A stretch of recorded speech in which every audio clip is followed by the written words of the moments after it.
Hi everyone, welcome to SmallCap Spotlight. I'm Mubina Kapasi, and today the company that I'm going to be speaking with is the future of mobility and energy, Gulshan Polyols.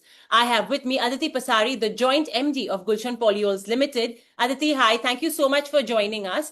To begin with, the company has a legacy of over 30 years. If you could tell us a bit about the evolution, how it started off, and what the business looks like today. Yeah, hi Mubina, and thanks for this introduction. So Gulshan Polyols is actually a more than 40-year-old group. It was started by my father, Dr. Chandra Kumar Jain, in 1980. It was incorporated as Gulshan Sugar and Chemicals, and started with a very small capacity of production of precipitated calcium carbonate. And today we have multiple products, multiple locations. We have over 9 locations all over the country, and we are into manufacturing of multiple products like, of course, ethanol, which is one of the larger revenue contributor in the basket. Apart from that, we are into starch derivatives, sorbitol, fructose, animal feed, as well as calcium carbonate and derivatives of calcium carbonate. We also have a product called on-site PCC plants, where we set up on-site plants on the site of paper mills to supply them raw material on-site. So yes, the company has grown from zero to where it is today in the past 45 years. I have been on the board since 2010, and it is the company. My father is the chairperson of the company, and my elder sister Arushi and myself, we are both the joint managing directors and looking after the day-to-day operations of the company. So, if you could tell me a little bit about your own journey in the company, the fact that it's been started by your father, I guess maybe in a way entry into the business was kind of a given. But I want to know about your early years in the company and how you sort of came to eventually becoming the joint MD. What sort of experience perhaps did you have before you reached this level? If you could tell us a bit about that. Well, you always start from groundwork and always start from the basics. It could be the basic operations, basic accounting. You just start from always the basic works in the company, and slowly you actually step up the ladder as you gain more experience, gain more knowledge. You continue to evolve yourself. Every day is a new learning, and yeah, eventually you will see yourself being able to head a new project altogether. All right. Okay, wonderful. Let's talk about your current operations. You mentioned ethanol, you mentioned starch, etc. And I know today you're largely an ethanol player. So, what was the revenue contribution like, before, and now today, what's the revenue contribution like from the various business segments? In 21-22, our company touched 1,000 crores revenue, and that which was mainly from the sorbitol and starch business. Ethanol was a very small contributor, just about 150 crores. But last year in 25, FY25, we touched revenue of 2,000 crores, where the revenue from ethanol alone was about 1,200 crores, and the balance was from sorbitol, starch, and other businesses. Going forward, also, we are expecting uh, ethanol to drive the top line by more than 60%, as well as the bottom line. So yes, for next 1 to 2 years, we expect this trend to go on. So, what sort of brought about that shift, from sorbitol and starch to ethanol? If you could describe that entire journey also, because now, like you mentioned, it's a big part of your business, and eventually it's going to contribute about 60 to 70%. So, what brought about that switch in 21-22? So we were looking at expanding. We were looking for new products. We were looking at growing the company, and government came up with the opportunity of producing ethanol from grain. We already had a small distillery, a 60 KLPD distillery in Madhya Pradesh, from which we were making ENA, which was capable of converting into ethanol, which we did immediately, and we saw the opportunity there. We saw the government's requirement of ethanol going ahead. We found the whole project scalable and sustainable. Also, we believed in the government's dream about blending ethanol into petroleum. We found the whole policy very sustainable because it was directly linked to the farmers, where the major income was going to the farmers, and secondly, it was also helping the government uh, improve its fiscal deficit.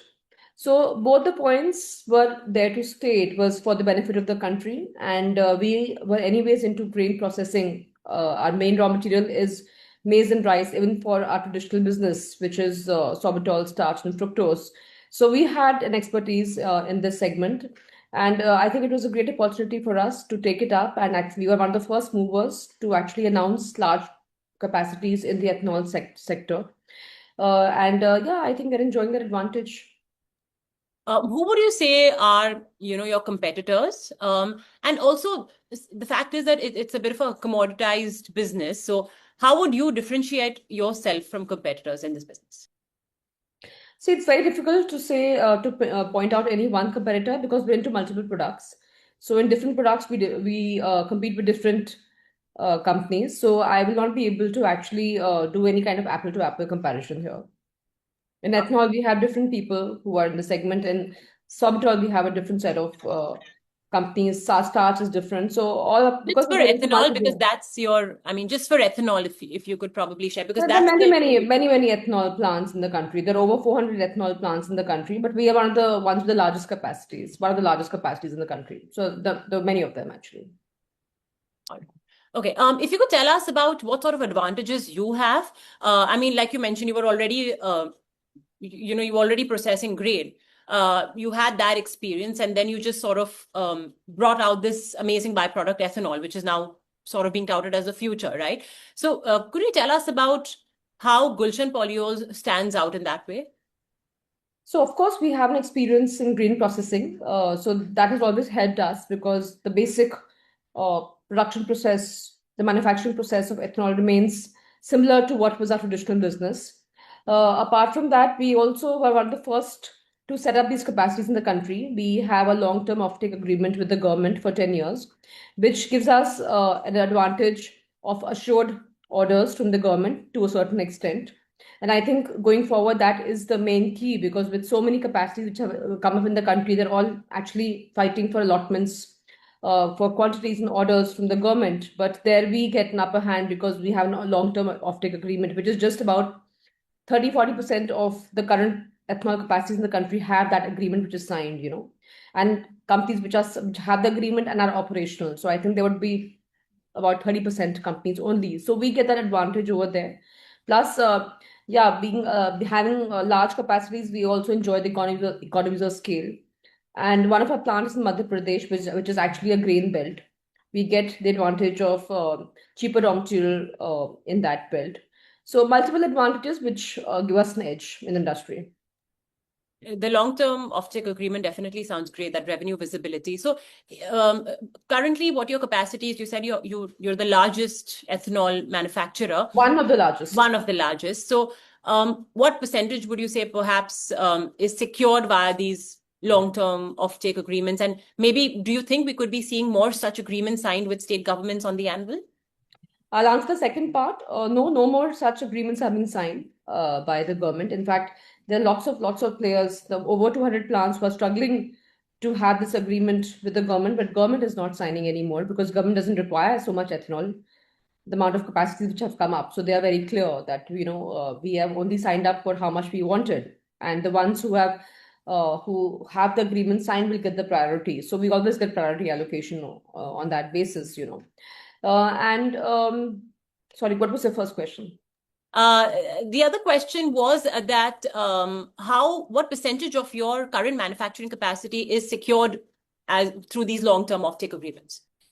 So government currently is blending about 1,200 crore liter of ethanol into petroleum, and we have a capacity of 26 crore liter, which is about 2%. It sounds small, but actually it is quite large because it is a huge industry. Got it. All right. Okay. India recently hit that E20 blending milestone. How do you see this shape up the entire demand roadmap for ethanol? Because like you mentioned, right, it makes sense for the government to do this. It'll improve our macros, etc. So I just want to take a macro view from you. How do you see the future of ethanol pan out and the demand for ethanol pan out? So government's roadmap for blending ethanol to petroleum has been inspired by Brazil. And currently, Brazil is also has E100 vehicles where the 100% ethanol vehicles. They have two-wheelers which are running 100% ethanol, and they have vehicles, flexi-fuel vehicles, which are consuming about up to 55% ethanol.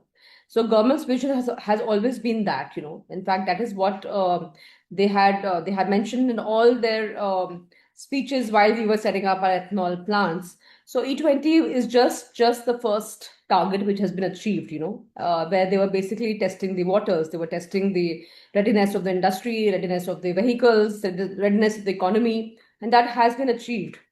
Currently, we are seeing a temporary halt in any further in increasing the blending further because of some social media outbursts which happened a few months back, where you know there were some false news about engines getting damaged, but that has been proven wrong. You know, the engines are not getting damaged with ethanol. Up to 25% blending is completely acceptable in the current engines. No, there is no technical report to prove that there has been any damage to engines, you know, with blending ethanol. So we are quite sure very soon this blending percentage will increase up to 23, maybe 25%, maybe next 1 year. We are quite confident and looking forward to that. So that will help us also get 100% allocations for people like us who have priority allocations, and also many more, you know, who are really struggling with allocation. And going forward, yeah, this is just the start. Government is already working with automobile industry on flexi fuel vehicles, and it is the future because, as you see, it is the 70% of revenue which we receive from ethanol from the government is actually goes to the farmers directly, because the raw material is maize and rice, which is the farmer produced.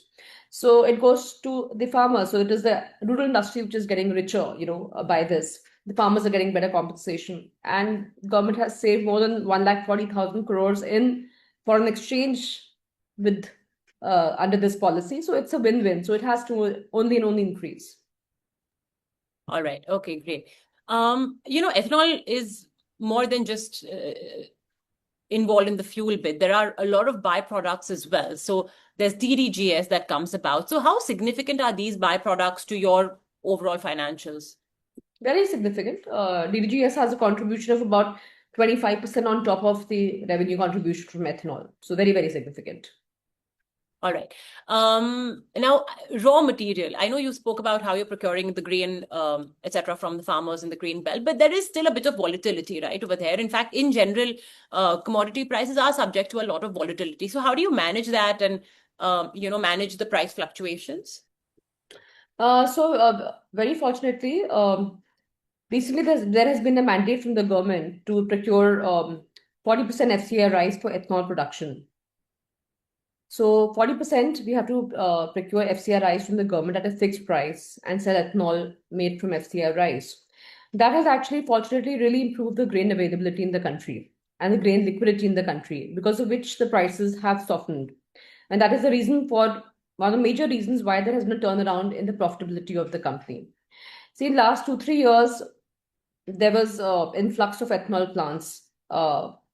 We were Our capacities of 1,500 crore liter came up in last 2 to 3 years, you know, which is huge, which means that the grain requirement in the country had suddenly gone up, you know, there was an influx in the grain requirement, which is of course because of which the prices for grain had gone up, you know, and we also faced some serious challenges in our bottom line in last 1 to 2 years. But big relief came from the government because it was also again a win-win for both. Government was sitting on huge stocks of FCI rice, which was getting actually rotted in there. They were having warehousing issues with that, and ethanol industry came as a relief to the government, and government came as a relief to the ethanol industry. You know, by issuing FCI rice at a certain price. So that really improved the overall liquidity of grain in the country and softened the prices. And the good news is that this oversupply of FCI rice with the government is here to stay for at least next 2 years, because we know that they're actually having their housing issues, you know. So they will continue to give rice to the industry for at least next 2 years. We are quite sure of that. So until that is happening, I see prices on the softer side and grain availability on the higher side. Almost like a win-win situation. Yes, it is a win-win for everyone. Yeah. I want to move a little bit away from ethanol. Talk about the starch segment. I understand that recently you mentioned that there were a few headwinds you were facing. Could you explain what was the reason for those headwinds and the plans to turn it around? Because of the raw material prices which had gone up considerably in last 1 to 2 years, so basically the exports had become unviable of a lot of these products, sorbitol, starch, because the maize had become so expensive and the end product had become so expensive. So a lot of dumping was happening domestically. However, with all this agro economy, which has come in place for all our segments, maize prices having corrected, the selling prices for starch and softall having corrected. Now export is again a possibility. Again, you start exporting these products to other countries, so which has eased off the pressure on domestic sale. So going forward, yes, I'm expecting an improvement going forward in this segment as well. The selling prices have kind of improved, the margins are improving, and going forward I see the EBITDA levels to improve for this segment as well.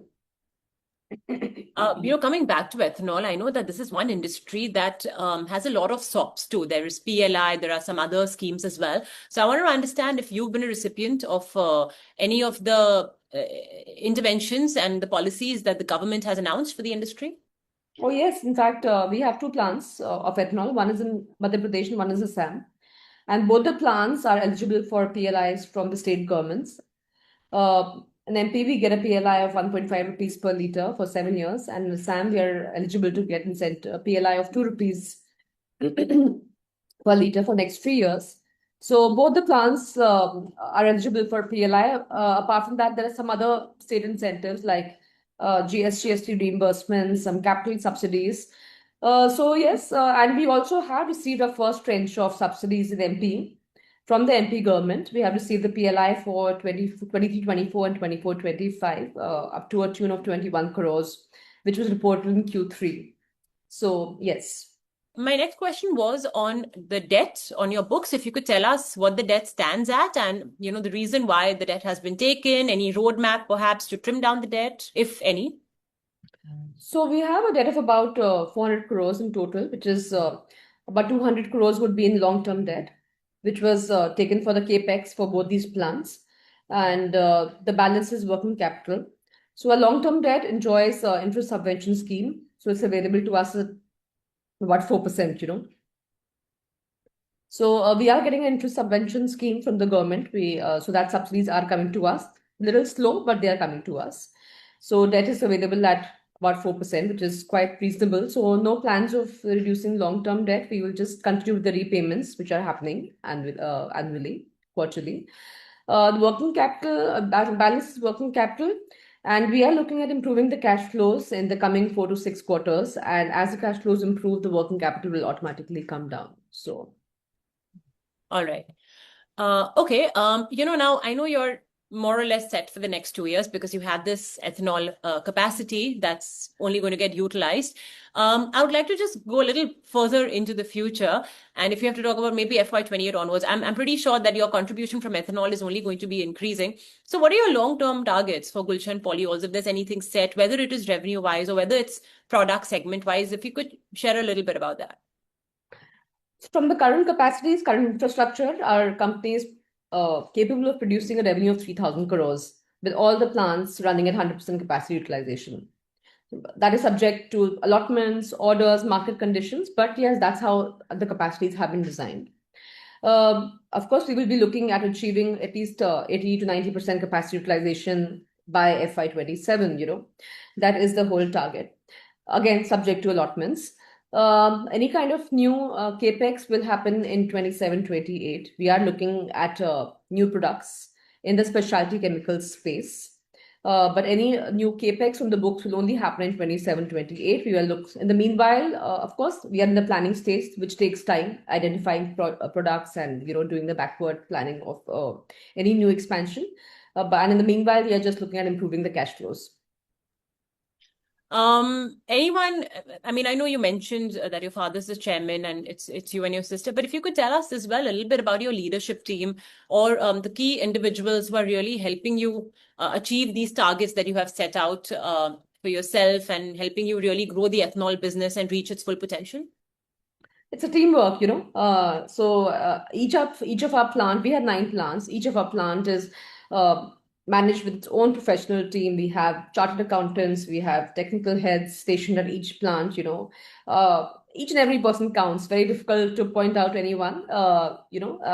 Rest is, of course, the leadership has to be strong. The company is professionally run by a very decorated team of professionals. We have a good board of directors comprising of 5 independent directors and 5 working directors. So yeah, altogether we have a great team and great leadership. I just like to close by, perhaps asking you to maybe share a message to viewers.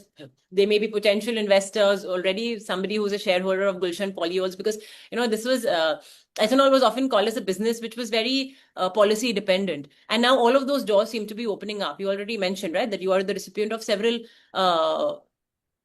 initiatives from the government. So if you could just share maybe a message of how the future is looking like for the ethanol industry and for you as well. So last 2 3 years were challenging for the industry. It was a new industry. It was a nascent industry. The ecosystem to settle such a large industry, which had suddenly cropped up, was taking time. It was nascent. The government was also new. Even the industry was new. The supply chain was new. Everyone was trying to figure out.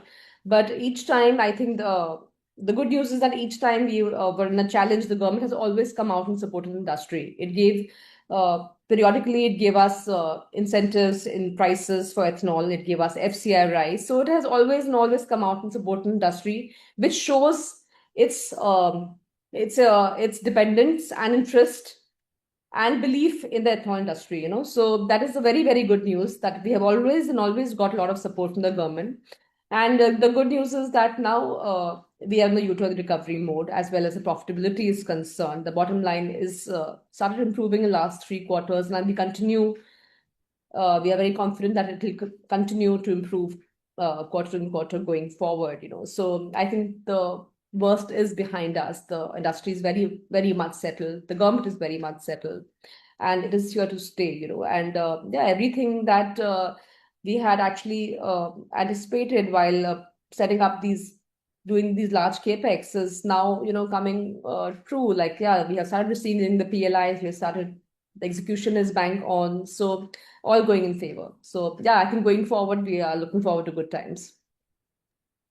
All right. Well, Ms. Pasari, we wish you all the very best. Thank you so much for speaking with us. Thank you for having me. Well, that was the management of Gulshan Polyols Ltd. Do remember, folks, this does not comprise any sort of investment recommendation. Please conduct your own research before taking any investment decisions. Thank you so much for watching, and don't forget to hit the subscribe button on SmallCap Spotlight.